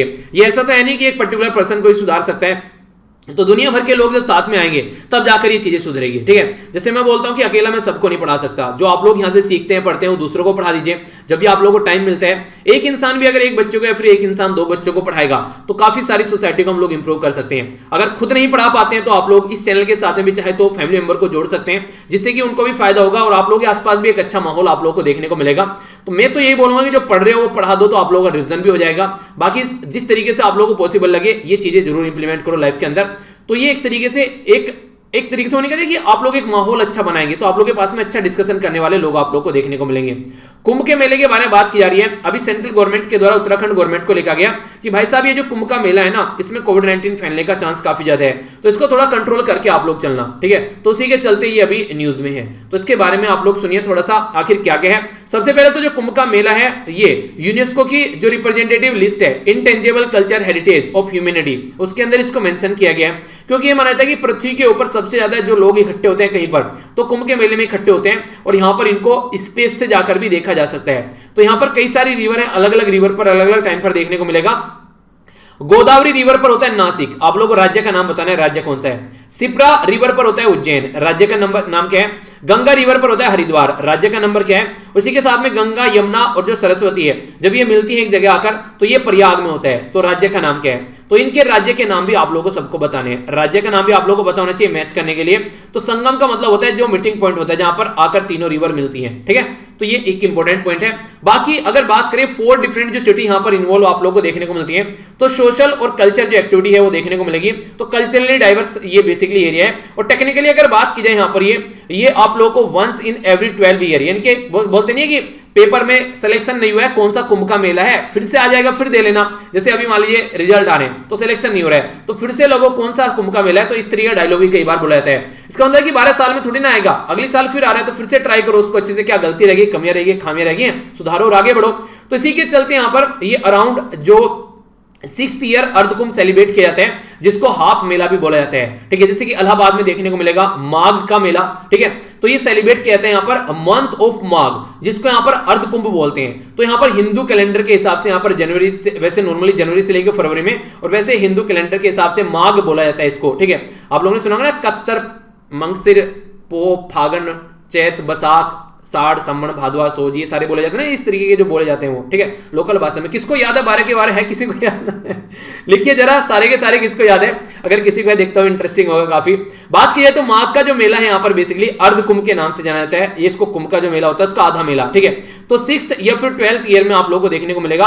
कुंभ का मेला जो हरिद्वार में है ये वैसे टेक्निकली यहाँ पर 11 साल में होता है, पर लेकिन बोला 12 साल में जाते हैं, क्योंकि जो यहाँ पर शुभ डेट होती है उसके हिसाब से अगर काउंट करके चल रहे हैं। ठीक है, तो ये एक हल्का सा आइडियाज के बारे में आप लोग रख सकते हैं। बाकी ये जो रिवर का मैंने बात बताई है ये जरूर याद रखिएगा, ऐसे क्वेश्चन आप लोगों से पूछ लिए जाते हैं। ठीक है, आगे चलते हैं। नेक्स्ट जो इंपोर्टेंट है यहाँ पर इकोनॉमी के बारे में बात की जा रही है। रिजर्व बैंक ऑफ इंडिया के द्वारा यहां पर जो बात की जा रही है कमेटी सेटअप की गई है, 5 मेंबर की कमेटी। ये है बेसिकली 5 मेंबर की स्टैंडिंग एक्सटर्नल एडवाइजरी कमेटी। तो ये जो कमेटी है ये किसकी अध्यक्षता में बनाई गई है, तो डिप्टी गवर्नर जो फॉर्मर रह चुके हैं जिनका नाम है, देखिए आप लोगों से कमेटी के जो बेसिकली अध्यक्ष बनाए जाते हैं ना, उनके कई बार आप लोगों से नाम भी पूछ ले जाते हैं। ठीक है, तो नाम जरूर याद रखिएगा। इनका नाम है श्यामलाल गोपीनाथ। तो श्यामलाल गोपीनाथ यहाँ पर जो basically standing external advisory committee के बनाए गए, इनको मेंबर इनके बेसिकली हेड की जाएंगे इनके द्वारा, जो ये बताएंगे हमारी कंट्री में अगर एप्लीकेशन लाने हैं यूनिवर्सल बैंक्स के लिए या फिर स्मॉल जो फाइनेंस कंपनी है उनके लिए, तो कैसे उसको लेकर चलना है, तो इसके बारे में बात करेंगे। तो यहां पर स्टैंडिंग जो एक्सटर्नल एडवाइजरी कमेटी है उसके अंदर आप लोगों को देखने को मिलेंगे कई सारे एमिनेंट पर्सन जिनके पास में एक्सपीरियंस है बैंकिंग और फाइनेंशियल सेक्टर का भी। 3 साल के लिए बनाया जा रहा है। जो सेक्रेटरीट बेसिकली आप लोगों को देखने को मिलेगा, ये सपोर्ट करेगा रिजर्व बैंक ऑफ इंडिया के जो डिपार्टमेंट और रेगुलेशन है। इसी के साथ में जो यहाँ पर क्या क्या उनकी एलिजिबिलिटी रहनी है, क्या क्या एप्लीकेशन रहने वाला है, उसको सबको फोकस देकर चलेगा। और फिर यहाँ पर जो स्टैंडिंग एक्सटर्नल जो एडवाइजरी कमेटी है वो इनको इवेल्युएट करेगी कैसे आगे लेकर इसको चलना है। ठीक है, जिसे बात की जा रही है 2 के बारे में। स्मॉल जो फाइनेंस बैंक है एक, तो उसके बारे में बात की जा रही है। ये बोला जा रहा है इससे क्या फायदा होगा, हमारी कंट्री में वो एरिया जहां पर बैंकिंग नहीं है उनको बैंकिंग प्रोवाइड करानी है। खासकर अनसर्व्ड एरिया जहां पर अब तक कोई ऐसा सिस्टम नहीं है, तो फाइनेंशियल सर्विस प्रोवाइड करानी है। पब्लिक लिमिटेड जो कंपनी है उसके तहत स्टैब्लिश इसको किया जाएगा, तो कंपनी एक्ट 2013 के तहत इसको लेकर चला जाएगा। और प्राइमरी जो बेसिकली बेसिक बैंकिंग एक्टिविटी है, जैसे कि डिपॉजिट करना, लैंड करना, या फिर कोई भी स्मॉल यूनिट मार्जिनल फार्मर को या माइक्रो स्मॉल एंटरप्राइज या अनऑर्गेनाइज सेक्टर को सपोर्ट प्रोवाइड कराना, तो बेसिकली गांव वाले एरिया में काफी ज्यादा हेल्प इससे होने वाली है। ठीक है, तो ये हमारी कंट्री में भी आप लोग बोल सकते हैं कई सारे प्राइवेट बैंक भी स्टैब्लिश करने की कोशिश की जा रही है, जो गवर्नमेंट बैंक है उनको प्राइवेटाइज करने की कोशिश की जा रही है। इसके ऊपर हालांकि कई सारे जो लीडर हैं वो मना करें, जैसे रघुराम राजन साहब के द्वारा बोला गया था कि जो बैंक थे उनको गवर्नमेंट के अंडर में लाया गया चीजों को सुधारने के लिए। फिर से प्राइवेटाइज करेंगे तो इसका नेगेटिव इंपैक्ट पड़ सकता है, फिर से जो ये मोनोपोली हो सकती है जो बेसिकली अमीर लोग हैं उनकी, तो इसलिए यहां पर ये चीजें नहीं होनी चाहिए। यूनिवर्सल जो बैंक है इसके अंदर जैसे कि फाइनेंशियल इंस्टीट्यूशन हो गए, नॉन बैंकिंग फाइनेंशियल कंपनीज होगी, ये यहां पर एक रूफ के लिए नीचे इनको इकट्ठा किया जा रहा है ताकि आगे चलकर यहां पर लार्ज स्केल पर वाइड एरिया में यहां पर ये बैंकिंग के नाम पर अपने ऑपरेशन प्रोवाइड करा सके। तो इसके लिए कमेटी यहां पर बनाई गई सिस्टम को बेसिकली आइडेंटिफाई करने के लिए प्रॉपर वे में। एक बच्चे के द्वारा क्या 2-3 कमेंट आए कल मैं आप लोगों को देख रहा था ओपन मार्केट ऑपरेशन के बारे में कि सर ओपन मार्केट ऑपरेशन कैसी पॉलिसी है, ये फिस्कल पॉलिसी है या फिर मॉनेटरी पॉलिसी है। तो देखो यार, रिजर्व बैंक ऑफ इंडिया की पॉलिसी है तो सीधी सीधी बात होगी ये कैसी होगी, ये मॉनेटरी पॉलिसी होगी। फिस्कल पॉलिसी किसकी होती है, वो सेंट्रल गवर्नमेंट की होती है। पहली तो इंपॉर्टेंट बात ये। दूसरा, ये कैसे लिक्विडिटी बढ़ाती है, लिक्विडिटी कैसे घटाती है। देखिए जैसे गवर्नमेंट की सिक्योरिटी अगर बेची जाती है उसके द्वारा, तो सीधी सीधी बात है मार्केट में सिक्योरिटी खरीदेंगे, जैसे हम जैसे लोगों ने मान लीजिए इसमें इन्वेस्टमेंट कर दिया, तो हम लोग क्या करेंगे, बैंक को पैसा देंगे, तो हमारा पैसा जो है वो बैंक में जाकर रखा गया, तो मार्केट में पैसा कम हो गया, तो लिक्विडिटी कम हो गई मार्केट में। पर लेकिन जब हम लोग वो सिक्योरिटी वापस बेचेंगे यहां पर, जब बैंक खरीदेगा, तो इसका मतलब क्या हो गया, वो हमको पैसा देगा इस सिक्योरिटी खरीदने के बदले में, तो मार्केट में लिक्विडिटी ज्यादा होगी। तो कोई इसमें ज्यादा कोई ऐसा काम था नहीं, साधारण सा फंड है कि एक तरीके से कुछ खरीद रहे हैं तो उसके लिए पैसा देना पड़ेगा, अगर कुछ बेच रहे हैं तो उसके लिए हमको पैसा मिलेगा। तो जब हम लोग सिक्योरिटी बैंक को बेचेंगे तो हमको पैसा मिलेगा, उस पैसे को हम लोग मार्केट में जाएंगे, कोई बाइक खरीद रहा है, कोई लैपटॉप खरीद रहा है, कोई फोन खरीद रहा है, तो उसको यूज करेंगे तो मार्केट में लिक्विडिटी बढ़ जाएगी। ठीक है, तो कंफ्यूजन नहीं होना चाहिए। जिसको भी कोई कंफ्यूजन लगता है वो जरूर लिखा कीजिए नीचे कमेंट बॉक्स में, और आप लोग भी देखिए एक दूसरे का आंसर दे सकते हैं। अगर आप लोगों को लगता है कमेंट एक बार देख लीजिए कि हाँ किसी ने कोई क्वेश्चन पूछा है, तो इससे आप लोगों की भी नॉलेज बढ़ेगी। अगर मान लीजिए आप लोगों को उसका आंसर नहीं पता, आप लोग जाकर सर्च करोगे तो उस तरीके से आप लोगों को भी नॉलेज अच्छी बढ़ती नजर आएगी। ठीक है, तो ये एक बात है जो कि मुझे लगा कि बेसिकली आप लोग एक अच्छा माहौल बना सकते हैं, तो मिलकर एक दूसरे को आप लोग सपोर्ट भी कर सकते हैं। अरे हाँ, एक बच्चे का सिलेक्शन हुआ अभी, उनके द्वारा बोला गया सर मेरा नाम जरूर लेना तो इनका जो नाम था वो था इनका माही। ठीक है, तो माही था इनका नाम, जिनके द्वारा अभी सिलेक्शन लिया गया है। तो ये सिलेक्शन इनका हौलदार की रैंक पर इनका सिलेक्शन हुआ है, तो कांग्रेचुलेशन ब्रदर। तो अच्छे से अपनी यार कोई भी जॉब आप लोगों को मिलती है, जो भी आप लोग बेसिकली जॉब लेना चाहते हैं वो कोई भी जॉब हो सकती है, तो अच्छे से उसको सेलिब्रेट कीजिए, अच्छे से एंजॉय कीजिए और सही डायरेक्शन में। बेसिकली ये रखना है कि बस सोसाइटी में क्या आप लोग अपना रोल प्ले कर सकते हैं। ठीक है, पैसा कमाना यार अच्छे से पैसे कमाने की कोई बात नहीं है, पर लेकिन वो एथिकल होना चाहिए। करोड़ों कमाओ, दुनिया भर का पैसा कमाओ, मैं तो ये कहूं कि पैसे पर ही सो इतना पैसा कमाओ, पर लेकिन वो ऐसा होना चाहिए कि वो आप लोगों की मेहनत की कमाई होनी चाहिए। ठीक है, तो वो भी किसी के पेट पर लात मार के नहीं आना चाहिए बेसिकली। आइए आगे बढ़ते हैं। बात की जा रही है यहां पर MILAN मिलान 2T, ये एंटी टैंक गाइडेड मिसाइल के बारे में बेसिकली बात की जा रही है। तो मिलान 2T एंटी गाइडेड जो मिसाइल है, एंटी टैंक गाइडेड मिसाइल है, तो इसके एक्वाइजेशन के बारे में बात की जा रही है। तो acquisition wing of ministry of defence, यानी कि जो एक्वाइजेशन एक्वायर करने वाली, खरीदने वाली, उनके द्वारा साइन किया गया एक कॉन्ट्रैक्ट, किसके साथ में, डिफेंस जो पब्लिक सेक्टर अंडरटेकिंग है बेसिकली जो है हमारी country Bharat dynamic limited BDL, वो सप्लाई करेगी यहां पर 4960 ये मिलान 2T anti tank guided missile. तो ये हमारी कंट्री में बेसिकली 1188 करोड़ रुपए यहां पर इसमें यूज होने वाले हैं इस पर्टिकुलर पर्पज के लिए। ठीक है, तो ये है बेसिकली ये जो मिसाइल यहां पर यूज की जाएगी, इसकी जो रेंज रहने वाली है यहां पर, ये बेसिकली 1850 मीटर रेंज रहने वाली है। तो भारत डायनेमिक लिमिटेड इसको बनाने वाली है। जो लाइसेंस है यहां पर MBDA, ये बेसिकली मिसाइल सिस्टम है फ्रांस का, जिसको बोलते हैं बेसिकली ये European developer manufacturer missile system जो MBD है। ठीक है, तो यहां पर फायर की जाएगी ये व्हीकल बेस्ड जो लॉन्चर आप लोगों को देखने को मिलेगा। तो क्या फायदा होगा इससे, देखिए एक तो हम लोग ऑफेंसिव या फिर डिफेंसिव तरीके से यूज कर सकते हैं, यानी कि किसी को मार भी सकते हैं इसकी हेल्प से और अपने आप का बचाव भी कर सकते हैं इसकी हेल्प से। ये बेसिकली ये रोल प्ले करने वाली है। हमारी कंट्री में जो आर्म फोर्स है उसकी ताकत बढ़ेगी, यानी कि जो हमारी कंट्री की फोर्स है उसको काफी फायदा मिलेगा, और इस तरीके से हम लोग एक तरीके से इसको आने वाले टाइम में कंप्लीट करके चलेंगे तो हमारी जो डिफेंस इंडस्ट्री है वो अगर इसको ढंग से लेकर चल रही है तो हम लोग अपनी डिफेंस इंडस्ट्री के चलते इसको एक्सपोर्ट भी कर सकते हैं। आत्मनिर्भर भारत के तहत हम लोग अपनी कंट्री में जो वर्ल्ड में आज के दिन में हमारा एक्सपोर्ट का जो व्यापार का हमारा बेसिकली दायरा है उसको हम लोग बढ़ा सकते हैं। ब्रह्मोस मिसाइल के बारे में बात की थी, फिलीपीन अभी एक दो कंट्री और खरीदने के बारे में बात कर रही है, तो इसके चलते हम लोग और भी कई सारे एरिया में इसको बेच सकते हैं। तो ये है इसके बारे में बेसिक इंफॉर्मेशन। ठीक है, आइए कुछ शॉर्ट न्यूज देख लेते हैं। यहाँ पर शॉर्ट न्यूज जो पहले निकल कर आ रही है ये झारखंड के अंदर से, झारखंड गवर्नमेंट के द्वारा यहाँ पर SAAMAR इसको बोलते हैं strategic action for elevation of male nutrition and anaemia, यानी कि जो मेल न्यूट्रिशन की प्रॉब्लम होती है, कुपोषण के शिकार हो जाते हैं और एनीमिया की प्रॉब्लम होती है, खून की कमी आप लोगों को देखने को मिलती है, उसके लिए कैंपेन चलाया गया है। तो देखिए महिलाओं में तो खून की कमी होती है क्योंकि पीरियड साइकिल आप लोगों को देखने को मिलती है जो कि नेचुरल है, उसकी वजह से दिक्कत होती है, और बेसिकली जो बच्चे हैं मेल न्यूट्रिशन यानी कि कुपोषण का शिकार होते हैं। तो उसी के चलते यहाँ पर एक एक्सपेरिमेंट किया जा रहा है जिसके चलते मेजर इसको किया जा रहा है। तो यह मिड अपर आर्म सर्कमफ्रेंस आप लोगों को देखने को मिलेगा। बेसिकली इस तरीके से यहां पर बेसिकली इसको चेक किया जाता है, कोई इंस्ट्रूमेंट यूज करके वहां के ऊपर, तो इसको यूज किया जाएगा जिसके चलते यहां पर ये महिलाओं के अंदर जो बेसिकली ये दिक्कत है एनीमिया उसको चेक करेंगे। इसी के साथ में जो यहां पर मिडिल अपर आर्म जो सर्कमफ्रेंस, इसी के साथ में यहां पर एंडिमा लेवल पर आप लोगों को जो स्वेलिंग देखने को मिलेगी, तो एक ये टेस्ट किया जाएगा बच्चों में कुपोषण के लिए इस तरीके से। ठीक है, तो अलग अलग तरीके से चेक किए जा रहे हैं, उसके बच्चे से पता चल रहा है तो क्या क्या दिक्कत देखने को मिल रही है, तो उसी को यहां पर कैसे आगे लेकर चलें ताकि डिजीज को कंट्रोल की जा सके महिलाओं के अंदर भी बच्चे के अंदर भी। तो झारखंड के द्वारा यहां पर SAAMAR को लॉन्च किया गया है। ठीक है, तो ये स्टेट गवर्नमेंट अगर झारखंड से आप लोग आते हैं तो ये आप लोगों के एग्जाम में फायदा पहुंचा सकती है। सेंटर स्टेट का कोई सेंट्रल लेवल का कोई एग्जाम देते हैं तो उसमें ये रहता है कि कई सारे राज्य की स्कीम आप लोगों को दे देंगे और फिर मैच करने के लिए बोलेंगे कि मैच कर बताओ। स्टेट पीसीएस के अंदर ऐसे क्वेश्चन बन जाते हैं कई बार। ठीक है, आगे चलते हैं। यहां पर बात की जा रही है स्टेट ओन जो हमारी कंट्री में इंडियन ऑयल कॉर्पोरेशन है। ठीक है, तो इसके द्वारा यहां पर इजरायली जो कंपनी है जिसका नाम बड़ा इंटरेस्टिंग लगा मुझे, ये यहां पर है फिन एनर्जी। ठीक है, तो ये जो कंट्री जो यहां पर बेसिकली ये कंपनी है यहां पर फिर, ठीक है, तो इसके चलते यहां पर बेसिकली काम किया जा रहा है मिलकर। अरे हाँ, ये एक छोटी सी ये स्लाइड भी है आप लोगों के सामने, जैसे एनीमिया के बारे में बात की जा रही है। ठीक है, तो उससे रिलेटेड क्या क्या चीजें हैं, फूड आइटम जो रिच 12 जो विटामिन B12 में, ये भी आप लोग यूज कर सकते हैं, जैसे कि एग वगैरह हो गया। ठीक है, कई सारे आप लोग जैसे कि सीरियल्स वगैरह आप लोग ये ले सकते हैं, सोया के प्रोडक्ट आप लोग यूज कर सकते हैं, मिल्क यानी कि दूध जो है वो काफी आसानी से आप लोग ले सकते हैं, सैलेमन फिश के अंदर पाया जाता है, मीट के अंदर पाया जाता है, तो इसके लड़ने में हेल्प मिलेगी। मेल न्यूट्रिशन के जो कुपोषण के शिकार होते हैं, ग्रीन वेजिटेबल आप लोग यूज कर सकते हैं। ठीक है, फ्रूट वगैरह ले सकते हैं, इसी के साथ में फिश या फिर एग वगैरह यूज की जा सकती हैं, पल्सिस दालें वगैरह यूज कर सकते हैं जो वेजिटेरियन है।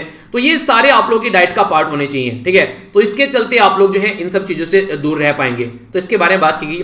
अब बात करते हैं यहां पर कैसे बैटरी बनानी है आने वाले टाइम में, इलेक्ट्रिक व्हीकल के बारे में बात करें तो हमारी कंट्री में इंडियन ऑयल कॉर्पोरेशन और जो इजराइल बेस्ड जो कंपनी है जिसका नाम है फिनर्जी। ठीक है, फिन एनर्जी या फिनर्जी आप लोग बोलिएगा बेसिकली मिलाकर, वो कहते हैं संधि विच्छेद नहीं करना है। ठीक है, तो इनके द्वारा बात की जा रही है फिनर्जी के बारे में यहां पर, तो मिलकर एल्यूमिनियम एयर टेक्नोलॉजी यूज की जाएगी, एक बैटरी बनाई जाएगी। इसके चलते जो इलेक्ट्रिक व्हीकल है या फिर जो स्टेशनरी जो स्टोरेज है उसको फोकस किया जाएगा और हाइड्रोजन स्टोरेज जो सॉल्यूशन भी निकाला जाएगा। देखिए फोकस क्या रहेगा, फोकस ये कि कैसे हम लोग ऐसा सिस्टम बनाएं जिसके चलते हम लोग आसानी से आगे चीजों को लेकर चल सकें, बैटरी वगैरह डाल सकें, इलेक्ट्रिक व्हीकल यूज कर सकें। तो मारुति सुजुकी इसी के साथ में अशोक लेलैंड ये मिलकर यहां पर काम करने वाले हैं। अगर आने वाले टाइम में कोई गाड़ी खरीदना चाहता है तो एक दो, अगर अब तक नहीं खरीदी है और 1-2 साल की गुंजाइश है तो कोशिश करो कि गाड़ी वगैरह मत खरीदो, क्योंकि 1-2 साल के अंदर आने वाले टाइम में काफी बड़ा चेंज आने वाला है, बहुत सारे बैटरी के व्हीकल आने वाले हैं और जो आज के में बैटरी के व्हीकल खरीदेगा उसको कई सारी सपोर्ट सर्विस प्रोवाइड कराई जाने वाली है। ठीक है, तो ये आप लोगों के लिए बेसिकली एक इंफॉर्मेशन है। अगर कुछ जरूरी है जब हो जाते तो सेकंड हैंड आप लोग खरीद सकते हैं, तो वो आप लोग यहां पर यूज कर सकते हैं तब तक, पर लेकिन नया आप लोग खरीदेगा जब यहां पर बैटरी का व्हीकल आ सकता है। ठीक है, काफी जल्दी इसके ऊपर काफी सारे काम किए जा रहे हैं, तो ये भी एक इसी का पार्ट है। तो यहां पर जो IOCL है यानी कि इंडियन ऑयल कॉर्पोरेशन और इसी के साथ में जो फिनर्जी है यहां पर ये मिलकर काम करें। एल्यूमिनियम एयर जो बैटरी है यहां पर ये लो कॉस्ट और मोर एनर्जी डेंस आप लोगों को ऑल्टरनेटिव लिथियम बैटरी के देखने को मिलेगी जो नॉर्मली अभी यूज की जाती है, तो ये काफी अच्छे लेवल पर इंडिया के अंदर यूज की जा सकती है। तो हमारी कंट्री में अगर हम लोग लार्ज स्केल पर कोई ऐसा सिस्टम लगा लेते हैं तो आने वाले टाइम में चाइना जैसी कंट्री के ऊपर बैटरी के लिए हम लोग को डिपेंडेंट नहीं रहना पड़ेगा, अपनी ही कंट्री में अपने ही देश के अंदर हम लोग ये बैटरी वगैरह बना पाएंगे। ठीक है, तो बेसिक चीज है, इसके बारे में याद रखते हैं। डिपार्टमेंट, ये काफी इंटरेस्टिंग न्यूज लगी मुझे personally, department of science and technology के द्वारा अभी यहां पर फंड दिया गया ट्रायल करने के लिए ऑल इंडिया जो मेडिकल इंस्टीट्यूट है यानी कि एम्स जो है हमारी कंट्री में, all India institute of medical science, ये कहां पर है, ऋषिकेश के अंदर। क्या काम किया गया, यहां पर बोला गया कि जो गायत्री मंत्र है, गायत्री मंत्र किस किस को आता है? ओम भूर्भुवः स्वः तत्सवितुर्वरेण्यं भर्गो देवस्य धीमहि धियो यो न प्रचोदयात्। तो ये गायत्री मंत्र होता है। तो गायत्री मंत्र यहाँ एक रिलीजियस हिम है। बोला जा रहा है कि अगर इसको आप लोग सुनाओगे तो एक तरीके से यहां पर ये इसके साथ में योगा और प्राणायाम प्रैक्टिस करोगे तो जल्दी से जल्दी क्योर हो सकता है और क्विकली रिकवर कर सकते हैं कोविड-19 से। तो ये इनके द्वारा इसके ऊपर स्टडी की जानी है। तो इसके लिए यहां पर लगभग मुझे लग रहा है शायद 3 लाख रुपए दिए गए, आई थिंक एग्जैक्टली नहीं पता है, शायद 3 लाख रुपए दिए गए। तो इसके चलते यहां पर इसके ऊपर स्टडी की जाएगी कि क्या ये इसका इंपैक्ट ऐसा कुछ है। तो department of science and technology के द्वारा यहां पर all India institute of medical science जो ऋषिकेश है हरिद्वार के अंदर, उनको यहां पर ये पैसा मिलने वाला है ताकि जो हमारा जो गायत्री मंत्र है उसको किस तरीके से अगर चेंट किया जाए तो उससे क्या क्या चीजें चेंज हो सकती है। देखिए सारी चीजें ना बेसिकली जो आप लोग इसको समझना चाहते हैं थोड़ा सा विश्वास के ऊपर है। जैसे पत्थर की पूजा हम लोग करते हैं तो मूर्त होती है, इंसानों के द्वारा बनाई गई है, तो हम लोग रियलिटी में जो भगवान ने इंसान बना रखे हैं उसके ऊपर फोकस नहीं देते हैं, पर रियलिटी में एक पत्थर की मूर्त जो इंसानों के द्वारा बना गई है उसको हम लोग पूजते हैं। तो ये बेसिकली एक श्रद्धा ही तो है। आप लोग अगर कोई वैसा कोई कागज का टुकड़ा पड़ा हुआ है आप लोग उसको फाड़ दोगे, जला दोगे, पर लेकिन वो टुकड़ा अगर टुकड़ा आप लोग के मम्मी पापा की मान लीजिए फोटो है उस कागज के टुकड़े के ऊपर, तो आप लोग फिर उसकी रेस्पेक्ट करोगे। तो ये श्रद्धा है। तो उसी के चलते अगर जिस चीज में आप लोग की श्रद्धा लग जाती है, जिस चीज में आप लोग का विश्वास लग जाता है, तो वहां से रिजल्ट निकलने लगता है। तो अगर ये विश्वास भी लोगों को आ गया कि गायत्री मंत्र जो है उससे रिजल्ट मिलने वाला है, तो ये प्लेसिबो इफेक्ट बोला जाता है साइंस के अंदर इसको। यानी कि इंसान का जो अंतर मन है अगर उसमें आप लोग किसी चीज को एक्सेप्ट कर ले कि ये चीज आप लोग कर सकते हैं तो वो चीज होने लगती है अगर आप लोग उसको एक्सेप्ट कर ले तो वही इंपैक्ट यहां पर होने वाला है आने वाले टाइम में। नेक्स्ट यहां पर बात की जा रही है हमारी कंट्री में जो एग्रीकल्चर मिनिस्टर ने जब यहां पर राज्यसभा के अंदर क्वेश्चनिंग आंसरिंग की जा रही थी तो उनके द्वारा आरोप लगाया गया कि जो मेथड यूज किया जा रहा है, डेटा जो यूज किया जा रहा है ग्लोबल हंगर इंडेक्स में, वो सही तरीके से यूज नहीं किया जा रहा है। हमारी कंट्री की रैंक इनके द्वारा 94 बता दी 107 कंट्री में से, जबकि इनके द्वारा बोला गया कि इनके द्वारा सही तरीके से डेटा यूज नहीं किया जा रहा है। तो उन्होंने लिखा है यहां पर जो एनजीओ है जिसका नाम है वेल्थ हंगर। तो याद रखिएगा यहां पर ये बेसिकली जो वेल्थ हंगर लाइफ है यहां पर ये यहां पर इसको प्रस्तुत करती है ग्लोबल हंगर इंडेक्स को। तो क्वेश्चन पूछ लिया जाएगा कौन प्रस्तुत करती है, तो वेल्थ हंगर यहां पर इसको प्रस्तुत करती है। हमारी कंट्री की रैंक 2020 में यहां पर जो रही वो 94 रही। 2019 में हालांकि जो हमारी रैंक थी वो थी 102, अब आ गई है 94। तो रैंक थोड़ी इंप्रूव हुई है, पर लेकिन फिर भी जो जैसे नेपाल हो गया, बांग्लादेश हो गया, म्यांमार हो गया, उनसे पीछे चल रहे हैं हम लोग। इनके द्वारा बोला गया अगर हम लोग बात करें वेस्टेड स्टंटिंग या फिर मेल न्यूट्रिशन के चलते जो बच्चों में इंप्रूवमेंट हुआ है 4%, 3.7% और 2.3%, तो इतना इंप्रूवमेंट हुआ है, पर लेकिन इसमें कोई इंप्रूवमेंट इनके द्वारा दिखाई नहीं गया। तो इनको अपने डेटा को अपग्रेड करना चाहिए। ये कहीं ना कहीं हमारी कंट्री की इमेज जो है वो खराब की जा रही है इसकी वजह से। ठीक है, तो ये कुछ बातें हैं। बाकी ये गायत्री मंत्र है, अगर आप लोग जाप करना चाहते हैं तो आप लोग इसका जाप कर सकते हैं। बेसिकली देखिए ये सारी चीजें जो होती है ना, अगर कोई भी चीज ऐसी है जो आप लोगों के मन को शांति करती है, आप लोग गुरुद्वारा, मस्जिद या फिर कहीं पर मंदिर में क्यों जाते हो? बेसिकली रीजन तो ये ना कि मन की शांति रहे, आप लोग की श्रद्धा है उसके अंदर, श्रद्धा नहीं होगी तो आप लोग नहीं जाओगे। तो इसलिए श्रद्धा कहीं पर भी लग जाती है। पढ़ाई में किसी की श्रद्धा लग गई तो फिर उसको वो नहीं कहते कि उसकी तृप्ति हो जाएगी, फिर उसको जो चाहिए वही मिलेगा लाइफ में। ठीक है, तो ये था आज का लेक्चर। मुझे लगता है कि आप लोगों ने कुछ ना कुछ नया जरूर सीखा होगा। अगर हाँ तो बताइएगा यस, और कैसा रहा लेक्चर का एक्सपीरियंस। देखिए आप लोग जब भी चीजें कुछ लिखते हैं ना तो उसको अच्छा लगता है पढ़ने में कि हाँ जो भी मेहनत रही यहाँ पर ये 4-5 घंटे की सफल हो गई है। अगर आप लोगों को लगता है फायदा पहुंचा है तो उसका अपना एक्सपीरियंस जरूर शेयर कीजिए, और कुछ ऐसा एक्सपीरियंस जो दूसरों को भी फायदा पहुंचाए। ठीक है, तो पहले हम लोगों ने यहाँ पर ये 4 न्यूज देखी जो कि शॉर्ट न्यूज थी, काफी डिटेल में इनको समझा, शॉर्ट न्यूज को डिटेल में। एक जो गांधी पीस प्राइज के बारे में हम लोगों ने डिस्कस किया। इसी के साथ में नेक्स्ट जो न्यूज थी वो हम लोगों ने समझी नेशनल न्यूज के बारे में। तो यहां पर हम लोगों ने क्लाइमेट फाइनेंसिंग के बारे में, इन सब चीजों के बारे में डिस्कस किया। स्टेट के बारे में जो न्यूज थी ये कुंभ के मेले में बात की, कौन कौन सी रिवर पर कुंभ का मेला देखने को मिलता है समझा। इकोनॉमी में बारे में रिजर्व बैंक के रिलेटेड जो चीजें हैं वो देखी। ओपन मार्केट ऑपरेशन के बारे में थोड़ा सा आप लोगों को बताया। डिफेंस के बारे में बात करें तो मिलन जो यहाँ पर एटू के बारे में हम लोगों ने समझा। ठीक है, डिटेल में इसके बारे में समझा। इसी के साथ में सर्वे के बारे में बात करें तो हम लोगों ने वाटर के चलते, पानी के चलते जो दिक्कत हो रही है वो सारी चीजें हम लोगों ने डिटेल में समझी, और क्या दिक्कतें हैं और कौन सा सस्टेनेबल डेवलपमेंट गोल है वो भी समझा। एक बीमारी जिसका नाम है डिप्थीरिया, उसके बारे में हम लोगों ने समझा, क्यों ये बीमारी हो रही है तो वो डिटेल में हम लोगों ने जाना, सॉल्यूशन इसका निकाला जा सकता है। आगे चले तो एनवायरनमेंट के बारे में डिस्कस किया हम लोगों ने, जो कि जो एलईडी को सस्ता प्रोवाइड कराने की बात की जा रही है। तो ये था आज का लेक्चर जो आप लोगों ने टकटकी लगाकर देखा। अब इन क्वेश्चन का आंसर आप लोगों को देना है। ठीक है, बात की जा रही है बांग्लादेश के सुल्तान नहीं है बेसिकली प्रेसिडेंट, जो फॉर्मर प्रेसिडेंट है उनको ये अवार्ड दिया गया, और सुल्तान कहां थे? ओमन के, उनको दिया गया गांधी पीस प्राइज।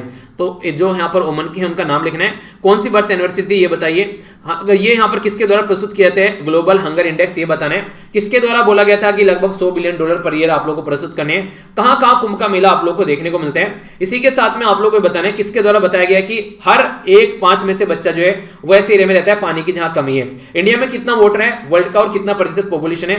कौन सा प्रोग्राम है जो सबसे सस्ती एलईडी प्रोवाइड कराने की बात कर रहे हैं। तो ये क्वेश्चन, इनका आंसर जोड़ दीजिए। अब ये है आप लोगों के सामने रिवीजन। ये तो आप लोगों को स्कोर जरूर लिखना है इसका, ठीक है। कई सारे बच्चे, एक बच्चा बोला सर मेरा स्कोर काफी गंदा आता है इसलिए नहीं लिखता हूं। यार कौन से महारथी बैठे हैं यहाँ पर, सब ऐसे ही तो हैं आपके जैसे ही, ठीक है। ये मत सोचिए यहाँ पर शर्म करोगे, उन्हें कहते जिसने करे शर्म उसके फूटे खरम। तो यहाँ पर शर्म मत करो एग्जाम में, वरना करम फूट जाएंगे, ठीक है। तो जो भी है अच्छे से प्रैक्टिस करो, okay. Victim of slavery and trans Atlantic slave के बारे में बात की थी, थीम बतानी थी। USIAI इसकी फुल फॉर्म क्या थी, किसके साथ मिलकर काम कर रहे थे। COG कोगेक्स कहां पर आप लोगों को देखने को मिलते हैं। चीफ मिनिस्टर कौन से राज्य के, जिनके द्वारा मुख्यमंत्री चिरंजीवी योजना स्टार्ट की गई हेल्थ कवरेज के लिए। कौन सा आर्टिकल है जो फंडामेंटल राइट बोलता है हेल्थ के बारे में। इसी के साथ में government security open market operation के बारे में आप लोगों को बता ही दिया। राज्यसभा के द्वारा जो इंश्योरेंस अमेंडमेंट लाया जा रहा है कितने से कितने को लेकर चल रहे हैं यहाँ पर। ये टाइगर सेंचुरी जो रणथंबोर है वो किन किन हिल के बीच में है, ये आप लोगों को बताना था। तो अटेम्प्ट कर लीजिए अच्छे से, इसका आंसर जरूर दिया करो यार। अच्छा लगता है कि हाँ अब 24 घंटे के अंदर एक बार रिवाइज भी कर लेते हैं तो फिर आप लोग लंबे समय तक याद रख पाएंगे। समझ लेते हैं यहाँ पर and slavery legacy of racism a global imperative for justice. तो ये आप लोग को देखने को मिलेगा। यूएसए के बारे में बात की जा रही है, इंडिया मिलकर काम कर रहे हैं आर्टिफिशियल इंटेलिजेंस के फील्ड में। लंदन में देखने को मिलते हैं यहाँ पर कोगेक्स। हमारी कंट्री में किसको ये अवार्ड अभी यहां पर दिया गया था, इससे रिलेटेड जो अवार्ड हम लोगों ने डिस्कस किया था। राजस्थान में बात की जा रही है ये यूनिवर्सल हेल्थ कवरेज के बारे में। आर्टिकल 21 बात करता है यहां पर फंडामेंटल राइट, जो कि फंडामेंटल राइट है यहां पर right to life. Reserve Bank of India का है ओपन मार्केट ऑपरेशन, और ये एक तरीके की मॉनेटरी पॉलिसी है। Monetary policy reserve Bank of India के द्वारा लाई जाती है और बाकी का जो फिस्कल पॉलिसी है सेंट्रल गवर्नमेंट के द्वारा। राज्यसभा के द्वारा बोला गया कि 49% नहीं अब 74% इंश्योरेंस में बाहर की कंपनी के लोग इन्वेस्टमेंट कर सकते हैं। अरावली और विंध्या के बीच में यहां पर जो यहाँ पर रणथंबोर टाइगर रिजर्व। तो ये था आज का नन्ना सा मुन्ना सा प्यारा सा डिस्कशन। मैं आशा करता हूं आप लोगों ने एंजॉय किया होगा। तो पीडीएफ यहां से जाकर डाउनलोड कर लेना अगर आप लोगों को इससे फायदा हुआ है। बाकी अगर लगता है कि फायदा हुआ है तो दूसरों को भी आप लोग ये शेयर कर सकते हैं चीजें और दूसरों को भी पढ़ा सकते हैं, ठीक है। बाकी मेरे साथ यहाँ पर भी कनेक्ट रह सकते हैं। तो एक candle lose nothing by lighting the another candle, वो कहते हैं कि जो खुशियां हैं वो बांटने से बढ़ती है। तो इसी तरीके से जो भी आप लोगों ने सीखा है किसी न किसी को जरूर पढ़ाइए। तो बड़ों को नमस्ते, छोटों को प्यार, छोटी सी लाइफ एंजॉय करो यार। मिलता हूं नेक्स्ट लेक्चर में, तब तक के लिए जय हिंद।